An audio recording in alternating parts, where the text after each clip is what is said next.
It's 8 o'clock. I'm Sally Burdett. A very good evening to you on this Heritage Day. Your top stories tonight. Madiba's legacy lives on. A statue unveiled at the UN headquarters ahead of the Nelson Mandela Peace Summit. President Ramaphosa and Graça Machel pay tribute to the global icon. A call for a common heritage. This from Acting President David Mabuza at official Heritage Day celebrations in Kokstad. As the price of Brent crude oil hits a 4-year high and OPEC nations snub Donald Trump's call to control the price, fears here at home of more pain at the pumps. Well, let's start in New York, where the United Nations has honoured Nelson Mandela.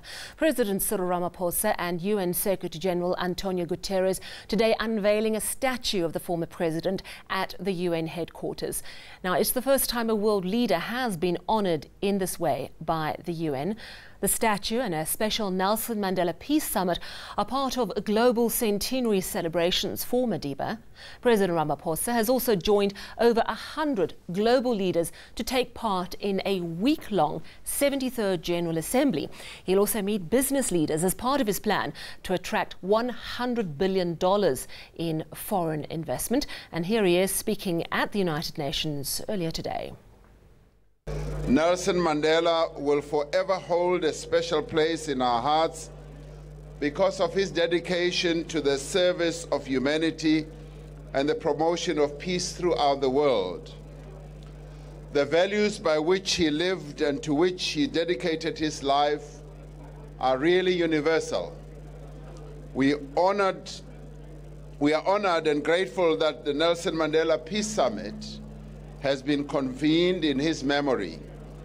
We recall with great appreciation and gratitude the leading role that was played by the United Nations in championing the struggle of the people of South Africa against apartheid and calling for the release of Nelson Mandela and other political prisoners. Graça Machel, former President Nelson Mandela's widow, also addressed the New York gathering, urging leaders to take responsibility for ending global conflicts.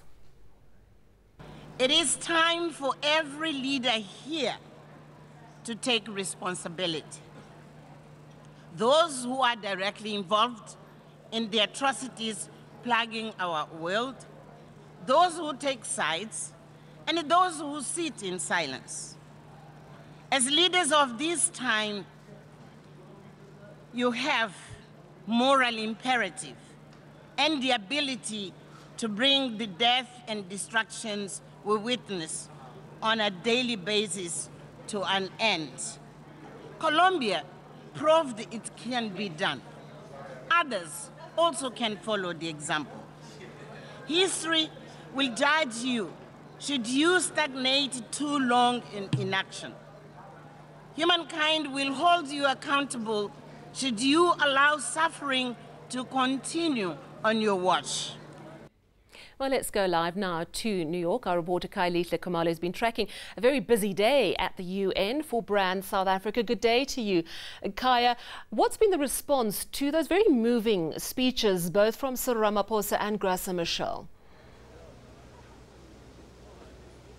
Well, very much so, Sally. It's been such a very poignant point as, of course, the statue has been unveiled and just the location where it's located. It's right in the reception of the United Nations headquarters. So a very significant step, but also Nelson Mandela being hailed as a champion for compassion, somebody who really just embodied the values of the United Nations. So more importantly, a lot of leaders really talking about the legacy of this revered icon. President Ramaphosa has a lot of work to do, and it's a big opportunity, over 100 world leaders. Will he be talking business? I understand he's not meeting US President Donald Trump. Well, absolutely disappointingly so, Sally. We know that there won't be a bilateral meeting with President Trump, but what we know so far is that later on there'll be a reception where President Cyril Ramaphosa will be hosted along with other world leaders, where it's been a tradition where the U.S. leader hosts all their foreign heads of states who are right here in New York. But more importantly, what we know so far is that 9 leaders will be meeting with President Cyril Ramaphosa, really to talk about a number of issues. We know that the land question is still a very burning issue here in South Africa. So a lot of leaders are expecting to get clarities, but we know that Minister of International Relations and Cooperation, Lindiwe Sisulu, will be meeting with her U.S. counterpart, Mike Pompeo, where the clarity on the land question will be provided. We understand that meeting will take place on Friday. And let's look at South Africa, Africa and the world, because we know for the 2019-2020 term, South Africa has a non-permanent seat on the UN Security Council. This is the 3rd time, but it will be the first time under President Cyril Ramaphosa. Any indications as to whether he will take a hard line, perhaps pushing for sanctions against countries that abuse human rights, arms embargoes, that sort of thing? Well, Sally, so far what we know is that some of the key areas that South Africa will focus on once they assume that all-important seat within the United Nations Security Council as a non-permanent member. So the issue of peace and security, especially as we know that in Africa there are still challenges of peace. So that would be another area. And we know, for example, the African Union has been championing silencing the gun by 2020. So that's going to be a key mantra for Pretoria in making sure that there is sustainable peace in Africa. But of course, in other parts of the world, you still have Yemen. Actually, it was quite interesting listening to the speech of President Ramaphosa. He was really highlighting some of the raging conflicts that are still facing the world, such as Syria, Yemen. So that's going to be a focus point. But more importantly, in so many ways, it's all about optics. It's quite a very important message that President Cyril Ramaphosa will try to carry.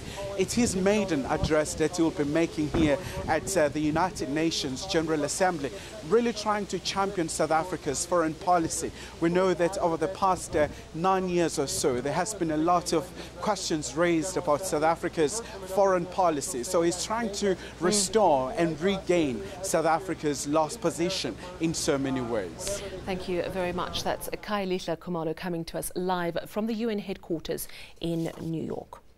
Well, here at home, Acting President David Mabuza made the official address for Heritage Day. Speaking in Kokstad in KwaZulu-Natal, he called on all of us to let go of hate and fear and find a common heritage. We must refuse to hold title to a past rooted in pain. We must never allow ourselves to be beholden to the pains of yesterday, more than we are to the promises of a better tomorrow. We must never be so bound fast to days that are gone. We cannot see the infinite possibility of a new dawn. We must never be blinded by the hate and fear to the very promise of a united, non-racial, non-sexist, just and a prosperous country that our forebears fought so hard to attain. The acting president also addressed the issue of land, saying there's enough for everyone. Ours is a land of abundance. It can provide for all of us. There is enough to go around, enough to share, enough to end poverty, enough to end deprivation and all forms of want. All we must do is live up to our potential under a just and equitable system. This is what our common heritage means to us. To Cape Town now, where several Muslim couples used Heritage Day to tie the knot, and a very significant moment too, coming after the Western Cape High Court ruling legalised Muslim marriages. This means imams can finally perform the traditional nikah ceremony and legal service at the same time. Government has 24 months to introduce legislation to recognise the unions as valid. Atim Tongana reports. In a first of its kind in South Africa, Muslim couples getting married in a civil ceremony. The Muslim rights, we do have a lot of, a lot of people think that if you get married according to Islam, it's not fair, but it is fair. This is just a process that allows us to actually go to the courts if anything should come up. A few weeks ago, the Western Cape High Court ruled that Muslim marriages be legalized. The Department of Home Affairs says it will continue to assert the rights of Muslims in the country. Islamic leaders welcome the judgment and say it's a step in the right direction. It was very difficult in the sense that the courts or the country did not recognize our Muslim marriages, and especially at the time of sudden death, our women experience a lot of problems. And I think this positive step forward will be a breather for them, and indeed it will be a positive step towards removing injustice occurring against them. The judgment will be studied for its implications, and after 24 months, government will look at finalizing the court ruling. Atim Tongana, Cape Town. Stay with us on eNews. We've got your business and also international news up next. And the big international story, US tariffs on $200 billion worth of Chinese imports coming into effect today. China hitting right back with its own tariffs.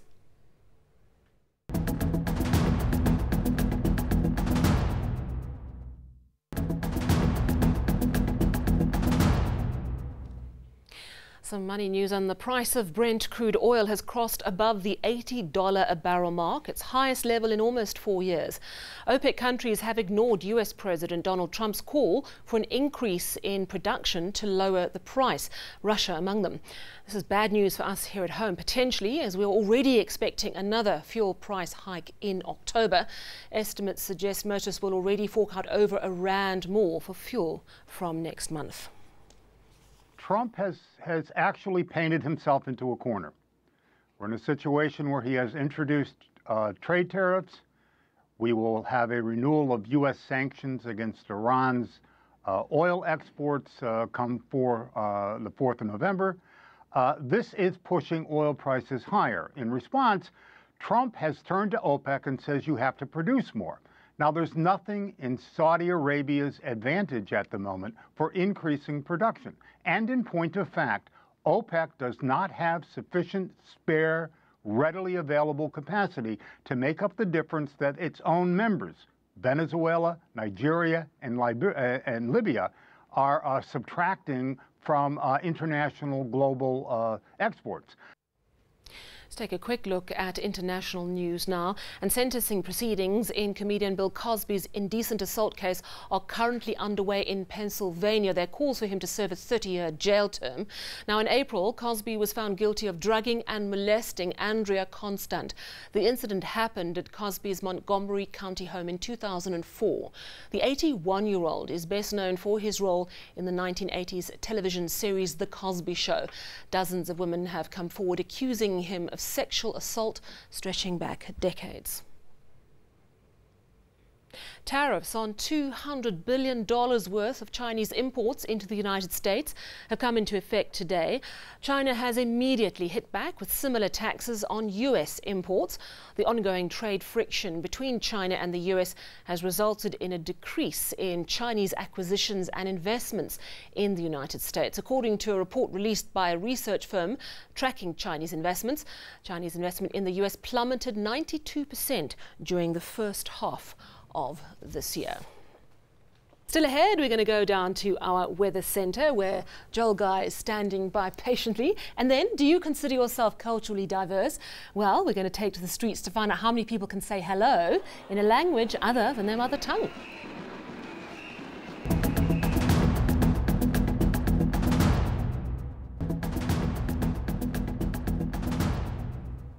Let's get your weather now. Here's Joel Guy. Hi there, Joel. How's it looking?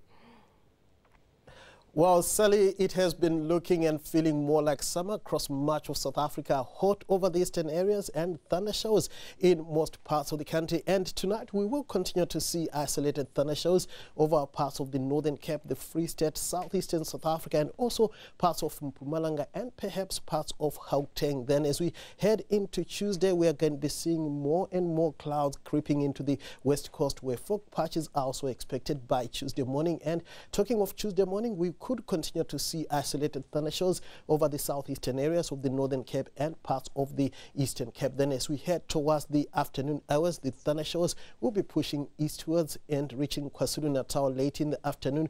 Another hot day is forecast for the eastern areas. Then in the evening, we are going to see this cold front introducing rainy weather into the southwest coastline. Now let's take it closer to your part of South Africa.